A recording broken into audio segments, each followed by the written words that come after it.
Hi everyone, welcome to the class. आज हम discuss करेंगे सेकंड अपील के बारे में। फर्स्ट अपील हम ऑलरेडी डिस्कस कर चुके हैं, सो आप देख लीजिएगा इससे पहले की वीडियो। आपका सेकंड अपील जो है इसे हम अपील्स फ्रॉम अपीलेट डिक्री कहते हैं। मैं आपको समझाऊंगी, थोड़ा सा हम फर्स्ट अपील को भी डिस्कस करेंगे ताकि आपको जो कंपैरिजन है इनके बीच जो डिफरेंस है वो आपको समझ भी आ सके फिर से। ठीक है, तो सेक्शन 100 से लेकर 103 और ऑर्डर 42 आपका सेकंड अपील से डील करता है। आपका कोई भी जो मैटर है वो चल रहा है, ट्रायल कोर्ट के अंदर चल रहा है, उसकी डिक्री आई, डिक्री आती है, आप उस डिक्री से सेटिस्फाई नहीं होते हैं तो आप उससे उसके अगेंस्ट जो है अपील में जाते हैं। तो अपील आप फर्स्ट अपील में जाएंगे तो डिस्ट्रिक्ट कोर्ट में जाएगी। लेकिन फर्स्ट अपील देखिए जरूरी नहीं है कि सिर्फ डिस्ट्रिक्ट कोर्ट में जाएगी, जो भी उस ट्रायल कोर्ट का जो सुपीरियर कोर्ट रहेगा, अगर डिस्ट्रिक्ट कोर्ट है तो डिस्ट्रिक्ट कोर्ट में जाएगा, अगर हाई कोर्ट है तो हाई कोर्ट में जाएगा। ठीक है, सो आप डिस्ट्रिक्ट कोर्ट में जाते हो फर्स्ट अपील के अंदर, फिर दोबारा से डिक्री आती है लेकिन आप फिर से उससे सेटिस्फाई नहीं होते हो और फिर आप दोबारा से उसके अंदर सेकंड अपील के लिए जाते हो, तो सेकंड अपील आपका हाई कोर्ट में। ये एकदम क्लियर है, सेकंड अपील हमेशा ही हाई कोर्ट में जाते, किसी और कोर्ट में वो नहीं जाएगी। ओके, तो आपकी जो सेकंड अपील है वो हाई कोर्ट के अंदर जाती है। अब ये अपील फाइल करने के ग्राउंड्स रहते हैं। फर्स्ट अपील का तो आपका कोई सब्सटेंशियल क्वेश्चन ऑफ लॉ भी हो सकता है, कोई फैक्ट भी हो सकता है जिसके बेसिस पर आप फर्स्ट अपील करते हो, लेकिन सेकंड अपील हमेशा जो है सब्सटेंशियल क्वेश्चन ऑफ लॉ पर ही रहती है और किसी और पे नहीं। ठीक है, सो ये कुछ मैंने आपको बहुत बेसिक सा बताया। अब हम क्या करेंगे, सेक्शन 100 को रीड कर लेते हैं, उसको समझ लेते हैं और जो आपका बीच में आता रहेगा मैं आपको एक्सप्लेन करती रहूंगी। ये बहुत बेसिक सा है, आपको समझ आ गया होगा। देखिए सेक्शन 100 पढ़ लेते हैं। सेकंड अपील, फर्स्ट देखिए, save as otherwise expressly provided in the body of this code और any other law for the time being in force. अगर कानून में या इस कोड के अंदर कहीं पर भी किसी भी कानून में अगर कोई स्पेशल कोई प्रोविजन बताया गया है अपील के रिगार्डिंग तो उसको फॉलो किया जाएगा। उससे हटके जो है वो यहाँ पर आगे बात बता रहा है, मतलब वो तो सेव रहेगा ही रहेगा, उसको आप जो है छोड़ नहीं सकते, वो आपको फॉलो करना पड़ेगा। ठीक है, an appeal shall lie to the high court. तो मैंने आपको बताया था कि आपकी सेकंड अपील जो है सिर्फ हाई कोर्ट में ही जाएगी। From every decree passed in appeal by any court subordinate to the high court. तो जो भी डिक्री हाई कोर्ट के सबॉर्डिनेट कोर्ट ने जो पास की होगी उसके अगेंस्ट जब आप सेकंड अपील में जाओगे तो आप हाई कोर्ट में जाते हो। If the high court is satisfied that the case involve a substantial question of law. लेकिन कोर्ट जब सेटिस्फाई हो जाएगा कि इस मैटर के अंदर जो है कोई substantial question of law involve है तो ही वो उसको एंटरटेन करेगा, तो ही आप सेकंड अपील में जा सकते हैं। अब ये सब्सटेंशियल क्वेश्चन ऑफ लॉ क्या रहते हैं, बहुत सारे हो सकते हैं, कुछ मैं आपको एग्जांपल के तौर पे मैंने यहाँ पर दे दिए हैं। बाकी आपके ऑर्डर 43 में लिस्ट दी गई है किन किन ग्राउंड्स पे आप जो है सेकंड अपील करवा सकते हो, जा सकते हो सेकंड अपील में। जैसे कि court record the findings without recording any evidence, ये एक सब्सटेंशियल क्वेश्चन ऑफ लॉ रहता है। या फिर court refuse to admit admissible evidences etcetera. तो बहुत सारे रहते हैं सब्सटेंशियल क्वेश्चन ऑफ लॉ, ये बस मैंने एज ए एग्जांपल आप लोगों के लिए लिखा है। ठीक है, सेकंड देखिए, एन अपील में lie under this section from an appellate decree passed ex parte. अगर कोई अपीलेट डिग्री है, अगर वो एक्स पार्टी दूसरी पार्टी के आए बिना ही अगर कोर्ट ने वो डिग्री पास कर दी है तो उस बेसिस पर भी जो है आप सेकंड अपील कर सकते हो। थर्ड देखिए, in an appeal under this section the memorandum of appeal shall precisely state the substantial question of law involved in the appeal। तो आपका जो मेमोरेंडम ऑफ अपील होता है, जो आपके डॉक्यूमेंट्स रहते हैं जिसमें आप सारी सब कुछ एक्सप्लेन करते हो, तो वहां पर जो है आपको स्पेसिफिकली प्रिसाइसली लिखना पड़ेगा कि भी क्या सब्सटेंशियल क्वेश्चन ऑफ लॉ है जिसके बेसिस पर आप सेकंड अपील में जा रहे हो। फोर्थ देखिए, where the high court is satisfied that a substantial question of law is involved in any case it shall formulate the question। तो जहां पर आपका कोर्ट जो हाई कोर्ट सेटिस्फाई हो जाता है कि हाँ ये सब्सटेंशियल क्वेश्चन ऑफ लॉ है तो उस पर जो है क्वेश्चन फॉर्मुलेट किया जाता है। ये एक प्रोसीजर तरीका है आपका। ठीक है, आगे देखिए, fifth, the appeal shall be heard on the questions of formulated and the respondent shall at the hearing of the appeal be allowed to argue that the case does not involve such question। तो जो आपका question formulation हुआ है substantial question of law पर, questions जो court ने formulate करे हैं तो उन पर जो है सुनवाई की जाएगी और जो रिस्पोंडेंट है उसको अलाउ किया जाएगा कि अपने पक्ष में दलीलें दे कि भी ये so and so substantial question law बनता है या नहीं बनता है। तो वो मतलब अपने आप को रिप्रेजेंट करेगा वो। उसको अलाउ होगा आर्ग्यू करना। ओके, नाउ नेक्स्ट देखिए इसका प्रोवाइजो क्या कहता है।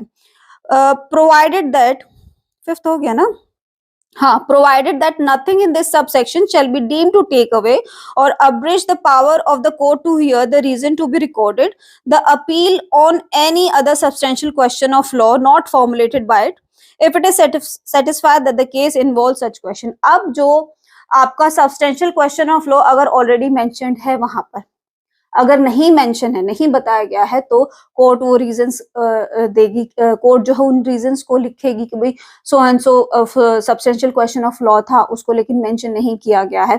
कोर्ट को अगर लगता है कि इस सब्सटेंशियल क्वेश्चन ऑफ लॉ के अलावा भी अगर कोई और क्वेश्चन अगर ऐसा बन रहा है जो इम्पोर्टेंट है, तो कोर्ट अपनी स्वेच्छा से भी, खुद की मर्जी से भी उस सब्सटेंशियल क्वेश्चन ऑफ लॉ को पिक कर सकती है और उस पे क्वेश्चन फॉर्मुलेट कर सकती है। मतलब कोई भी ऐसी ये कोर्ट की पावर को मतलब हटा नहीं सकता है, उसको इससे डिप्राइव नहीं कर सकता है। अपनी इच्छा से भी कोर्ट जो है किसी सब्सटेंशियल क्वेश्चन ऑफ लॉ को पिक कर सकते हैं, उसको फॉर्मुलेट कर सकती है। ये आपका सेक्शन 100 था, बस इतना ही इसके अंदर। सेक्शन 100A को देख लेते हैं क्या कहता है। सेक्शन 100A देखिए क्या कहता है। No further appeals in certain cases, कुछ सर्टेन केसेस के अंदर आप आगे फिर से अपील नहीं कर सकते हैं। Notwithstanding anything contained in any latest patent for any high court और in any instrument having the force of law और in any other law for the time being force. मतलब ये कहता है कि अगर कोई लेटेस्ट पेटेंट हाई कोर्ट के पास है या फिर कोई और अगर ऐसा राइट है हाई कोर्ट के पास जिसमें वो फर्दर अपील की जा सकती है, तो ऐसी चीजों को हम साइड में रखते हैं। मतलब ये जो आपको 100A के अंदर आगे जो बात बताएगा ना, वो उस पर लागू नहीं होती है, उसको आपको ऐसे ही फॉलो करना पड़ेगा जैसे उसमें बताया गया है। ठीक है, तो मेन सेक्शन यहाँ से शुरू है। Where any appeal from an original और अपीलेट डिक्री, तो अगर कोई अपील किसी ओरिजिनल डिक्री से या अपीलेट डिक्री से या order is heard and decided by the single जज, या फिर कोई ऑर्डर सुना गया या डिसाइड किया गया है सिंगल जज ऑफ अ हाई कोर्ट के द्वारा, no further appeal shall lie from the judgment and decree of such single जज। तो उस सिंगल जज के द्वारा अगर कोई ऑर्डर जो है सुना गया है, डिसाइड किया गया है, तो उस सिंगल जज के जजमेंट के ऊपर जो है कोई भी अपील नहीं की जा सकती है। Simple 100A। आगे देखिए 101 क्या कहता है। Second appeal on no other grounds, किसी और ग्राउंड्स पे जो है सेकंड अपील नहीं होगी। कौन से ग्राउंड्स पे? No second appeal shall lie except on the ground mentioned in section 100। तो सेक्शन 100 में जो हमने ग्राउंड्स देखे थे जिनके बेसिस पर आप सेकंड अपील कर सकते हो, मेन तो यही था सब्सटेंशियल क्वेश्चन ऑफ लॉ, तो उनको छोड़कर किसी और ग्राउंड पर जो है आपकी सेकंड अपील नहीं हो सकती है। 102 देखिए क्या कहता है, ये लिमिटेशन बताता है ये आपके सेकंड अपील की। No second appeal in certain cases, no second appeal shall lie from any decree when the subject matter of original suit, original suit का यहाँ पर बता रहा है ये, is for recovery of money not exceeding 25,000 rupees। अगर आपका जो ओरिजिनल सूट का जो सब्जेक्ट मैटर है उसमें रिकवरी ऑफ मनी का अगर जो अमाउंट है 25,000 से अगर ज्यादा का नहीं है, तो उस पर आप सेकंड अपील नहीं कर सकते हो। तो हमने फर्स्ट अपील का भी देखा था, तो सेकंड अपील का ये लिमिटेशन है। 25,000 से ज्यादा का अगर वो मैटर नहीं है, इसकी लिमिट 25,000 है, तो उस पर जो है आपकी सेकंड अपील नहीं हो सकती है। सिंपल। सेक्शन 103 देखते हैं क्या। सेक्शन 103 को देखिए। Power of high court to determine issues of fact. अब ये यहाँ पर सेक्शन ही लिखा है मैंने, कुछ अलग बात नहीं लिखी है, बस थोड़ा सा इसको डिवाइड कर दिया और कुछ नहीं। देखिए, in any second appeal the high court में if the evidence on the record is sufficient determine any issue necessary for the disposal of appeal. तो अपील को डिस्पोज ऑफ करने के लिए जो हाई कोर्ट जो है उस सब्सटेंशियल क्वेश्चन ऑफ लॉ जो डिसाइड नहीं किया गया है, तो उसको डिसाइड करेगा, पहचानेगा वो कौन कौन सा है। लेकिन ये डिटरमाइन करने के लिए कि वो सब्सटेंशियल क्वेश्चन ऑफ लॉ है भी या नहीं है, तो आपका सफिशिएंट एविडेंसेस का होना बहुत जरूरी है। अगर सफिशिएंट एविडेंस नहीं है तो कैसे पता चलेगा कि ये जो इशू है ये डिसाइड हुआ भी है, नहीं हुआ है, या फिर क्या इशू है एक्चुअल में जो देखा जाना चाहिए था लेकिन नहीं देखा गया। ठीक है, तो सिंपल है, आपकी सेकंड अपील हाई कोर्ट के अंदर जाती है। डिटरमाइन द इशू, कोर्ट जो है उस इशू को डिटरमाइन करेगा, पहचानेगा, लेकिन किस बेसिस पर? आपके सफिशिएंट एविडेंसेस के बेसिस पर। ये जो फर्स्ट और सेकंड यहाँ मैंने लिख दिया है, इसका ए और बी।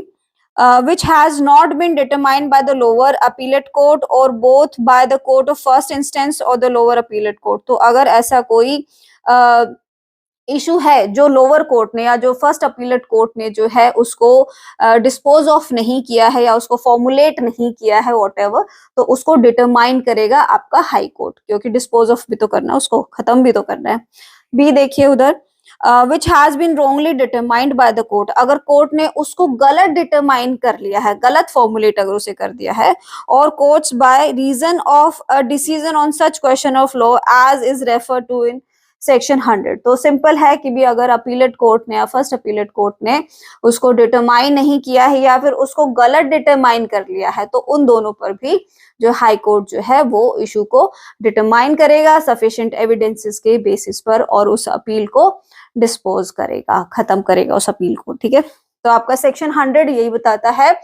तो ये था आपका सेकंड अपील के बारे में। आई होप कि आपके डाउट्स क्लियर हुए हैं। फिर भी अगर किसी को डाउट है तो आप कमेंट करके पूछ लीजिएगा, मैं आपको आंसर करूंगी। And thank you for watching, और चैनल को सब्सक्राइब प्लीज जरूर करिएगा, ये बहुत जरूरी है। Thank you for watching.